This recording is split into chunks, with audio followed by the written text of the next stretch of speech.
Hi, everyone. I am so excited for another T-Side chat with me, Otisa Eads. And today's guest is Syah B with Syah B Consulting. I am so excited to have her here with me. We are colleagues, we are friends. I also joke and call Syah my mentor because I want to be just like her when I grow up. We have some amazing topics today with you that could help you with your personal life, your professional life, and beyond. Syah, would you mind introducing yourself about you and what you do? Absolutely. I'm a plethora of things because I've decided that in this life, we're going to do it all since we only get it one time. But the main thing that I do is I am an empathy coach and keynote speaker. My goal is to help organizations, businesses, nonprofits, government agencies who are especially struggling with their internal work culture to make their work culture sustainable, inclusive, and equitable, right? So we've all had those work environments where we left because we felt underappreciated or we felt disrespected. And we know how leaders can really struggle with emotional intelligence. That's where I come in and I help equip leaders with the skill set to be emotionally intelligent with their team members. How do you make sure all voices are heard? How do you make sure people feel valued? How do you navigate cultural differences? How do you manage conflict that is inevitable, but you use it in a way that makes you stronger? The goal is to help leaders and organizations keep talented people rather than spending time, money, and resources on recruiting new team members, on onboarding new team members that might leave anyway because the culture was not set up for them to succeed. So I do cultural assessments for organizations that help outline where your issues are. I do workshops for folks that just kind of need some quick solutions. I do strategic planning. I do coaching with leadership. I also do life coaching, and I also am an event MC and, of course, a keynote speaker. And then outside of that, because we're a whole person, I'm also a artist. I'm a dancer. I am a Vogue artist. I perform in drag and burlesque on occasion. I am a amateur musician. I play piano, trombone, guitar, Native American flute, and I'm learning the alto sax and the violin at the moment. Oh, okay, these are new instruments for me to hear, y'all. So that's why I'm making the faces. I was like, well, I thought there was three. This is incredible. I'm so excited because I love the perspective that you bring in all these different areas. And I love how you mentioned about you being your whole self. Speaking of that, what do you think is the biggest issue in work environments when we talk about bringing our whole selves to work, when we talk about being authentic? What do you notice where folks get it wrong? And what is your opinion on how folks can do that? There is already a connotation or an idea of what the work self is, right? So we have this separation between personal and professional. And I do think that there are important boundaries there that we want to maintain. There's a level of privacy that we want to have. There's a level of intimacy that we don't want to can blur the lines between our working relationships and our personal relationships. And I think that's fair. But where I think people start missing the mark is that it becomes so sterile that we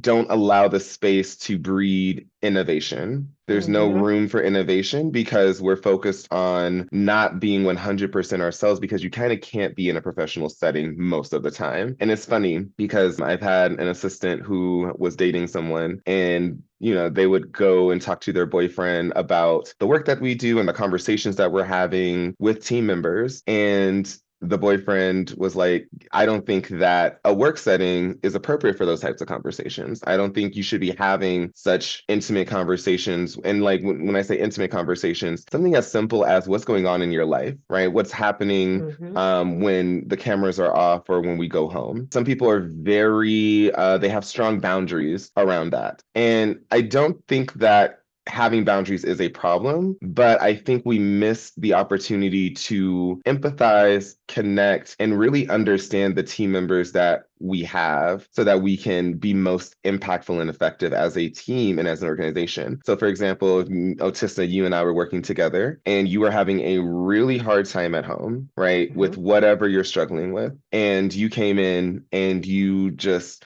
had a 2-minute vent session about this is what's going on in my life. I just want you to know so that I have a understanding of your temperature gauge. I know where you're Yeah. at. That lets me know as a team member how I can best support you or even understand you. Otissa may Hmm. be a little short fused today because of what's going on in her personal life. And in other cases, maybe you're going through something that I've also gone through or something I know about, and I can provide resources for you to help Yeah. alleviate what you're going through, right? So using it in a strategic way that humanizes who you are allows me to understand how to best support you and also how to make sure you can show up in this working environment your best self. And in a lot of times, and this is statistically true, teams who take the time to check in typically spend less time in meetings. Their meetings Hmm. end earlier because there's a synergy that is created. There is an energy that is carrying the team rather than just a presentation of your work self. So I think that being able to bring your whole self into work isn't without boundaries, but I think we lean more towards too strict of boundaries where we don't allow for humanity to do what humanity does, which is elevate. Yes, yes. And I think when you said humanize, I think that's something that I feel like I try to remind leaders, especially like I try to remind them if they make a mistake, care about what they've learned, share those errors, because I think sometimes in the work environment we can put folks on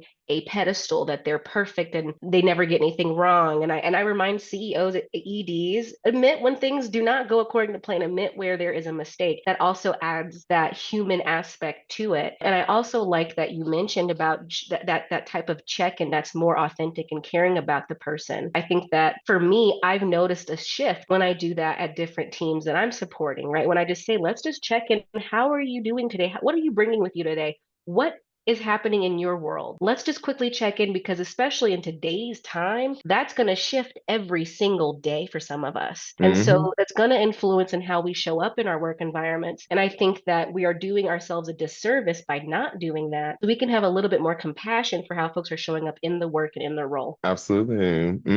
One thing that I wanted to comment on that you said around leaders being able to, and this is something I talk about in my work too. So I do sometimes I'll do facilitator trainings because as you've met me as a facilitator, and bye bye, you already know it gives, right? But I think one of the biggest things and takeaways of that good versus bad facilitation, and I think it's the same in good and bad leadership, good and bad teaching, right, is being able to admit your mistakes and admit when you're wrong is actually really important for a few reasons. But I think the biggest reason is trust. I think people don't realize, I think there is this pressure, especially when you're a leader, you're an executive, you're supposed to be the person with all the answers, that is kind of how you want to present. But that's not real. That's not genuinely authentic. We're all making mistakes. And it also, again, kind of reinforces this idea that people on your team don't have anything to contribute. So actually, by allowing yourself to enter that vulnerable space to say, I don't know what I'm doing, or I made this big mistake and I don't know how to get through it, or I'm having trouble solving this problem, allows it's funny, it reminds me of Inside Out, the first one, where the whole Yes. point of sadness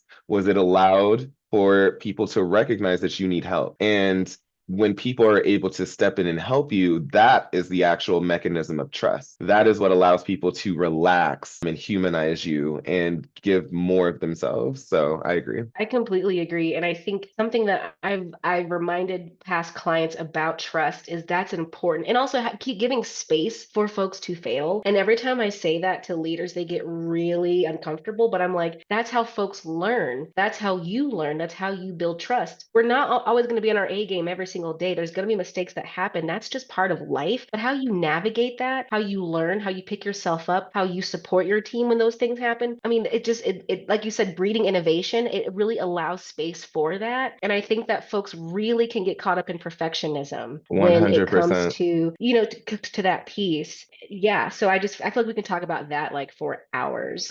But I'm really curious when you talked about boundaries, right? Like how some folks are too strict with those boundaries and not really letting themselves being, more authentic or bringing themselves to their work. What do you see in how have you observed that play out in the work environment? And what would you like folks to know about boundaries? In general, I'll start there because I don't think people recognize what boundaries are. I think a lot of people have the idea, and I think this is the I won't say a problem. I think that this is a consequence of there being too much information, right? We have so much access to information that you don't know what is real, what's not. And to be honest, maybe I don't know what boundaries are either. But I will tell you what works for me, and I will tell you what I've seen work and not work around boundaries. And the common misconception around boundaries, and I won't say necessarily misconception, I think the innate issue with boundary setting is that there is this struggle of control, right? Mm, There is this struggle of control that we really, it's a challenge to balance and understanding where the control is coming from and what we actually control. The problem with most people in boundary setting is that they try to control other people, but boundary setting isn't about controlling other people because you can't. The only person in this world you can control 90% of the time is yourself, hmm. right? And so, very common boundary setting practice and how this can go wrong in professional setting. And it really is just a reframe, right? Let's say, Otissa, you work in a work environment, you have a boss, and you have a strong boundary that you do not want to receive emails past 5 p.m. Hmm. Past 5 p.m., I am off the clock. I don't want to receive an email from you. Here's the problem with that boundary is that it's focused on controlling another person. Right. So I'm focused on my boss not sending me an email past 5 p.m. So when I come back to work, or not even, let's say I'm at home, I'm chilling, I check my phone, I happen to go to my email, and I see my boss has emailed me at like 7 p.m. Or maybe I'm up late at night and I see an email, I get an email notification that I got an email at 1 a.m. Hmm. And I'm like, I know my boss didn't just email me past 5 p.m. at 1. Who does she think she is emailing me at 1 a.m.? Like, I'm going to respond, this, that, and the third. So we've already kind of created a narrative. This person doesn't respect my time. This Right. person doesn't respect my boundary. Why are they emailing me? But the truth is, I can send you an email whenever I feel like it. Yes. I can maybe you don't work at 1 a.m., but maybe 1 a.m. is my good thinking time. And that's when I thought I need to send this email. And if I don't send it right now, I'm gonna forget. So I'm just gonna send it, right? That's not me necessarily messing up your boundary. In fact, you messed up your own boundary. By checking that email after 5. Why are you on your email at 1 a.m.? Why Right. did you even see it? If Right. your boundary, right? So the boundary isn't you can't send me an email past a certain time. The boundary is I do not check my email past 5 p.m. Right. Past 5 p.m., I will not see it. I will see it when I log back in at 8 a.m. in the morning. That is when Right. I will see your email. That's when I respond. So you can send me an email anytime you want to. I will only be responding in this window of time. After that, I log off. Right? That is a clear boundary. And when someone disrespects it, it's when your boss comes to you and says, hey, I sent you an email at 1 a.m. Why didn't you respond? That's Right. different. Right now, I can tell you, well, I only respond to emails between this window and this window, right? And if you want me to respond to your email at 1 a.m., we got to talk about what that compensation looks like. That changes the dynamic, right? So the biggest thing that people get around with or struggle with boundaries is that control piece. What is in your control? That is the boundary. When someone does something, this is my response to that, right? Not trying to tell people what they can and cannot do, but Right. when you do X behavior, I'm going to move accordingly. That is a boundary that you can institute and not feel as frustrated by. Yes, I love that you bring up this example because that is something that I feel like I've noticed a lot. But now I want to flip it. What would you say to folks that struggle with people pleasing or always saying yes, or especially I would say those in those underrepresented communities that are just like, I want to get ahead, I want to make a good impression, and I'm worried that if I don't say yes to everything, that they're not going to, promote me or whatever the thing case may be. I'm curious in your Mm, thoughts around how people pleasing and boundaries are kind of a challenge in of itself. And this is from a recovering people pleaser. I don't mind naming myself. period. And how to do and how to go about it. So I'm just curious in your thoughts, recommendations, and suggestions for those that struggle with people pleasing in the work environment and who find themselves feeling like maybe it's too late to put these boundaries in place. What would you say to Got them? you. First of all, it will never be too late to put things in place. It's never too late to improve on yourself. That's a lie. That's a self-limiting belief. But I think, and we were kind of talking about this earlier, right? It's really not possible to separate your personal from professional. Right. I think it's very important to recognize that those things influence each other very heavily, especially your personal life, right? So if you're people pleasing in a professional setting, you're also probably people pleasing in a personal setting, Yes. right?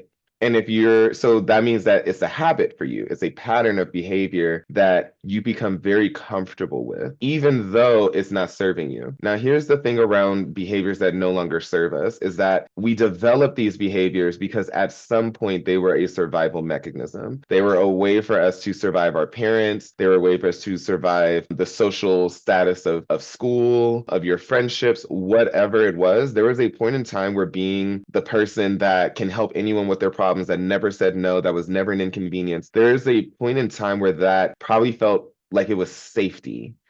And Hmm. now it's become maladaptive, meaning that you're no longer in that environment where you need to do that all the time, but you don't know any other way to be, to the point where maybe saying no, maybe you're used to that being met with some type of social consequence. Like you're going to Right. be punished for not doing this thing that mom asked you to do, or you don't have capacity to do something, right? So I think the first thing that I would recommend is, if you're not in therapy, that might be a great place to go to. If you're not interested in therapy right now or can't afford therapy, there's many reasons. It was just you would move along maybe a little bit faster, Yep. is to really reflect on how you, like, where did, when you think about your people pleasing behavior as a young, when you were younger, how did that show up for you, right? Did that show up in a parent relationship? Did that show up with friendships? How does that manifest? Because it's probably a mirror to what you're doing today, right? Yep. And would you, as the adult you are now, would you let that child do what they were doing? What would you change? What would be different? The other thing that I would suggest for people that are new to people pleasing is I would find, or not find, I would choose a relationship in your life, doesn't have to be professional, could be personal, that you feel safe, one that you feel comfortable, one that you feel safe in, and practice there. So if you have a partner that you're very safe and comfortable with, if you have a friend that you trust very much, if you have any relationship where you feel like you could try saying no to something, Yes. that's probably the best way, because the only way to get used to doing something and get confident in doing something is to do it. Practice saying no, and like you can have the excuse of like, oh, I just don't have the capacity. I'm tired. I can't do this thing. Can we do it a different time? I would love to help you with this, but can we do it a different time? Mhm. That's a great place to start. Where I want you to get to is a place where you can say no without explanation. Yes.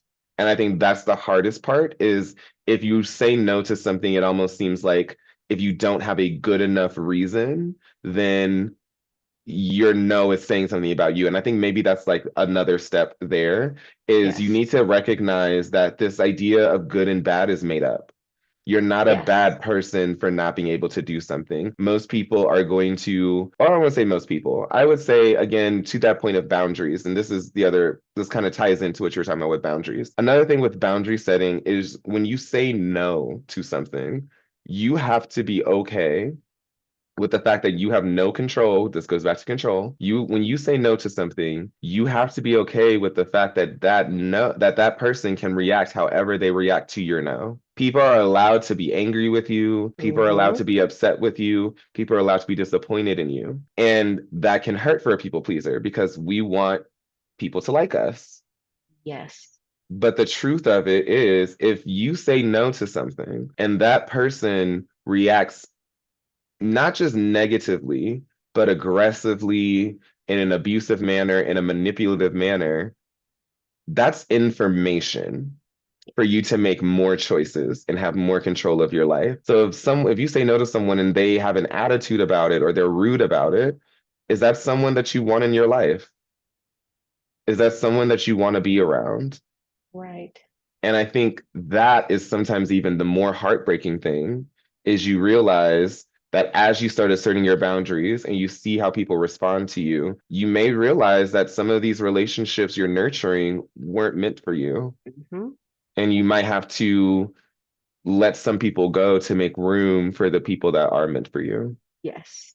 One-sided relationships, right? And you start to really Hmm. see how that plays out. I love how you walked folks through that. I think that's so important. And I love that you talked about, well, if you're struggling with people pleasing in the work environment, you're most likely struggling with this in your personal life. And I always tell my clients when we're talking about, especially conflict, I always say these things are not brand new. These are things that you probably experienced in your personal life. You're just noticing them in a different perspective and light in your work environment. So I'm so happy that you brought that up. And I'm glad the way you were like, the goal is to say no without explaining. I also gave a previous client a challenge because she was struggling with saying no or speaking up for herself or advocating for herself in her role. Mm. And I said to herself, I loved her nails. And I said, I like your nails. She's like, well, it wasn't the color I wanted. And I said, well, did you tell them that?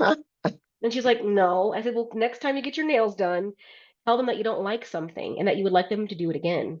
And I know that's uncomfortable, but that's one way of advocating and speaking up for yourself. Because if you go through life just letting folks do whatever they want, that's not really going to support you in the long term in any Hmm. capacity, professional or personal. And it's so funny. I think so I grew up around just Black women, and I have such a love and appreciation for Black women. And what I think I really gained in all those relationships and mentorships is Black women are the most likely to speak their mind on something. Like if they don't like something, boo, we don't like it. Like, and I will tell you that I don't like it, right? And I think I've had the experience of people being radically honest and direct and not taking it so personally, right? Right. And being able to take that, right? And it's so interesting because, well, I'll say this too in a professional sense, doing work with leaders and trying to get them to be empathetic, not just to other people, but to themselves. Yes.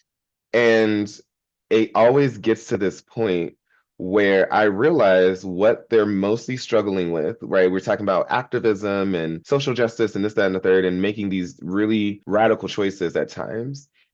And sometimes what it boils down to is people not being able to cope with the idea that they just won't be liked, Yep. that there's this person that will have a negative view of them. And what I find most intriguing about it is it doesn't matter how that person feels about the other person. So if there's someone that I don't like their politic ideas, I don't like how they move, I don't like how they treat people, I don't like any of that. I'm still so concerned with how that person I don't like likes me. I still want that person I don't like to have a positive view of me. And I think that keeps a lot of people stuck because when you have Yep. to please everyone, you can't be true to yourself. Nope. No, you cannot. It's impossible. You're a chameleon. Yep. And that's not, I think something that I have learned is I used to always tell myself when I was struggling with this was a no to someone else is a yes to myself. And having to really see that and also understand that I don't want everyone liking me. Like, that's okay. Like, I don't need that. What I need is to be true to myself and to surround myself with folks that also align accordingly and where I can say no and it be a complete Hmm. sentence. You know what I Yes. mean? Which is so interesting, right? Because before we started recording, right, one Yes. of the things that, and this is not just you, I've had clients but Yes. it's so interesting to me when people apologize for having to cancel something. Like I Yep. have a client that's canceled on me multiple times, and every time I'm just like, oh, okay, whatever. And they're like, no, I just want you to know that I really respect your time. And I was like, I never took it as disrespect. I think you're a person and we're all having lives, and maybe that's me being the empathy coach. Maybe, I don't know, some people would probably argue and say, no, Saya, your time is so valuable. People can't just be canceling on you and last minute. But to be honest, what I say is, I have so much to do Yep. that you canceling on me just means that I'm going to spend that time doing something else. Else. Yes. I'm not going to lose time. Even if I were to go to a coffee shop with my laptop waiting on you and you just all of a sudden don't show up, period. I'm in a coffee shop now. I'm about to connect to this Wi-Fi and right, I could be strategizing. Yes. I think that again goes back to this locus of control that we do have, right? Yes. Your attitude, your energy, your mood is in your control. Yes. You decide how you make meaning of something. So Yes. if you take it as disrespect, and I'm also not saying again that you don't get to set boundaries, right? So you have Right. someone that does cancel on you, and maybe you have a boundary that says, okay, well, I don't trust that person. I don't trust that this person is going to be reliable. So I'm going to make different choices about how I communicate with them or when I set Yes. plans with them, or if they do this to me again, we may not be a good fit together,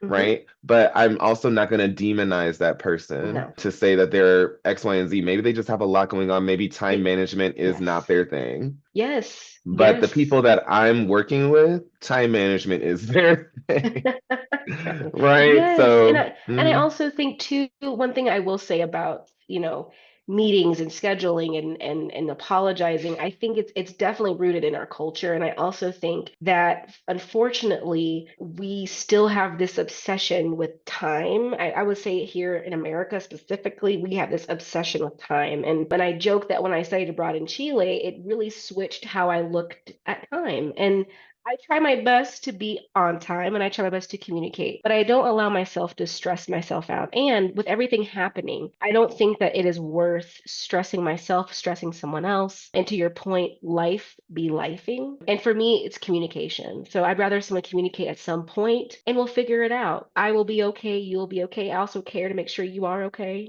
But I think that I think there's a time in my life where I was a little too obsessed with being on time just because of what I witnessed mhm. in the business world where people would use the words of disrespect and I'm like, yeah, but I took the bus. I took two buses to get here. Like, and I can't control the bus, right? So I loved how you framed that and how we could be looking at these things differently. And I always tell folks, it's okay if you got to reschedule or change things because that means I have another space on my calendar to do something else. And that's perfectly Absolutely. fine with me. Lastly, before we wrap up, I'm curious, we talked about confidence before this. How do you feel that confidence plays a role into the different things we've talked about with boundaries, leading into being more of our authentic selves in our work environments and beyond? Where do you think folks can get started in being confident, maybe letting go of the people pleasing and start making boundaries to support themselves? Absolutely. I would say confidence is a self-love to start. It's a practice in self-love. And self-love to me and confidence to me doesn't necessarily mean that you like yourself 100% of the time. It doesn't mean that you don't have insecurities, and it doesn't mean that you never have negative self-talk. But what confidence to me is even with those insecurities, you're walking in the world to the best of your ability with your head up, that you embrace the things that you like and not and aren't worried about how people perceive those things. And it's funny because, right, when we lean into the things that we love, we attract the people that also like those things, right? And we avoid the people that maybe that's their ick, right? So, for example, I grew up with Pokemon. I'm a huge Pokemon nerd. I do have Pokemon plushies. I have a Pokemon wall. I just got Pokemon tarot cards. I have Oh, little, sometimes when I'm like feeling fidgety, I like pull out my little Pokemon action figures and I'll just play with them off camera. Or I have this, someone got me this like amethyst little Pokemon Squirtle statue. But I just love video games, right? And that's one of my things. And it's so funny because I've dated people where that was an ick. Like they realized I was like obsessed about Pokemon and they were like, "Oh, really? At this big grown age?" But to me, I'm like, "Oh, you just don't get it." And that's right. cool. Like And that's cool. I'm still doing it. Like it brings me joy and happiness, right? My necklace is a Pokemon. And so, right, I think there's an aspect of loving yourself even when other people don't. Yes. Um, but also being real with yourself about are you in alignment with who you want to be and how you want to live in this world? Because I think Yes. that some people take this idea that, oh, well, screw everybody else's opinions. No, no, no, no, no. Sometimes people have valid reads, sometimes people have valid critiques, and being able to hear that is important. But I think it comes again, it's this loving of self. It's this presenting yourself to the best of your ability. And I always say that in life, you only really need to do two things. If you do these two things in life, you will always be on a positive trajectory. The first thing is you got to show up. The second thing is you have to do your best. If you do those two things every time, then you will be in alignment. You will find your way through. And your best looks different on different days. Whatever Yes. your best is, that day is your best, right? But you got to show up and you got to do your best every single time. And to me, that's what breeds confidence is I'm going to show up even when I'm tired, even when I'm irritable, and I'm still going to give you the best that I got of that day. It may not have been as good as yesterday, but you know what? I did it. And I think by doing that over and over and also allowing people to leave your life and seeing that even when people leave your life, there are these other people that come in and actually elevate it beyond what you could have imagined. You built this idea of confidence, right? And confidence is the ability to set boundaries. It's the ability to Hmm. know what's within my control and say, this is what I am going to do, regardless of what everyone else is saying. This is how I feel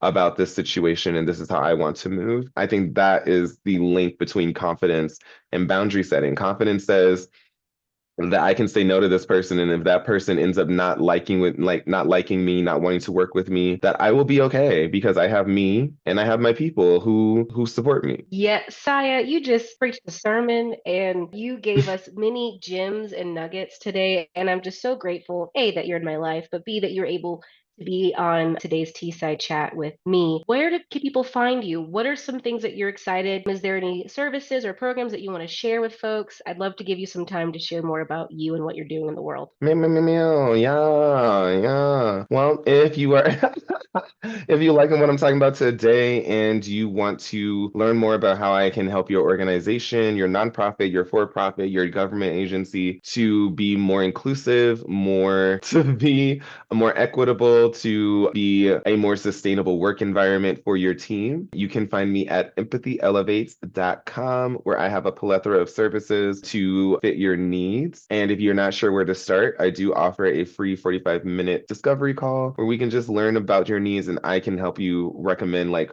what might be the best strategy for you. But again, I run the gambit of doing cultural needs assessments to workshops to dialogue facilitation to coaching to life coaching. I do a lot of things, probably too many things to be a brand. But honestly, give me a microphone and I'll turn it. Yes, also an MC, also a host. You can also follow me in my artist life if you would like. Princess Soleil La Beja on Instagram. I'm a Vogue artist. I'm a Kiki house mother. I'm a mainstream house princess. I perform, I walk balls and compete. I also teach a Vogue class every Tuesday in Denver, Colorado, so you can learn more information about that. And I'm also an aspiring DJ. I've been working on that. And I'm also on Twitch. I play video games on Twitch for fun because I'm like, oh, Yay! I'm playing video games anyway, so y'all might as well come watch me on live. Why not? So yeah, there's a myriad of ways to get involved. Whatever seems the most exciting way to you, please come find me. I'm everywhere. Yay! And folks, I'll be sure to list information below so you can make sure to follow and support Saya the best way possible. Thank you so much for joining me today with our conversation. You are incredible. If you want to learn more about me, please go to otissaeads.com. You can also see me on LinkedIn, Instagram. Just type in Otisa Eads LLC. More to come and follow what lights you up. I'm excited to see how this series pans out. Till next time, bye.